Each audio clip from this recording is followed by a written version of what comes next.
श्रीमद् भागवत गीता अध्याय 10 विभूति योग। श्री भगवान उवाच भूयः महाबाहो शृणु मे परमं वचः यत्ते प्रीयमाणाय वक्ष्यामि हितकाम्यया।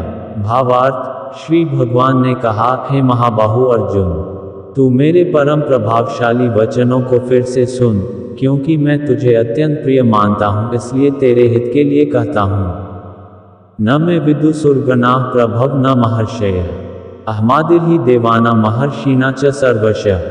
भावार्थ, मेरे ऐश्वर्य के प्रभाव को न तो कोई देवतागण जानते हैं और न ही कोई महान ऋषिगण ही जानते हैं, क्योंकि मैं ही सभी प्रकार से देवताओं और महर्षियों को उत्पन्न करने वाला हूँ। यो मां जमनादि च वेति लोकमहेश्वरम् असम्मूढ़ समर्त्येषु सर्वपापाः प्रमुच्यते। भावार्थ, जो मनुष्य मुझे जन्म मृत्यु रहित, आदि अंत रहित और सभी लोकों का महान ईश्वरीय रूप को जान जाता है, वह मृत्यु को प्राप्त होने वाला मनुष्य मोह से मुक्त होकर सभी पापों से मुक्त हो जाता है। बुद्धिर्ज्ञानम सम्मोहः क्षमा सत्यम दमः शमः सुख दुख भवो भावो भयम चाभयमेव च अहिंसा समता तुष्टिस्तपो दान्यशो एषः भवन्ति भावा भूतानाम् अतएव पृथग्विधाः।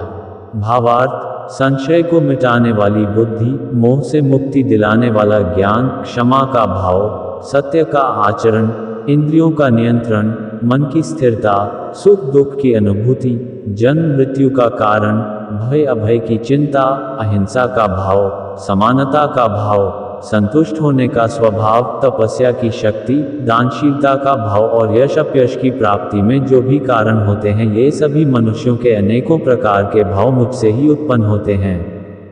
महर्षयः सप्त पूर्वे चत्वारो मन्वस्तथा मद्भावा मानसा जाता येषां लोके माः प्रजाः।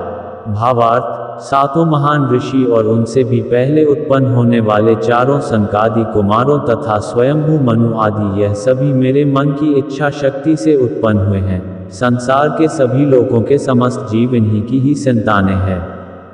एता विभूति योग च मम यो वेति तत्वतः सोविकम्पेन योगेन युज्यते नात्र संशयः। भावार्थ, जो मनुष्य मेरी इस विशेष ऐश्वर्यपूर्ण योग शक्ति को तत्व सहित जानता है, वह स्थिर मन से मेरी भक्ति में स्थित हो जाता है, इसमें किसी भी प्रकार का संदेह नहीं है।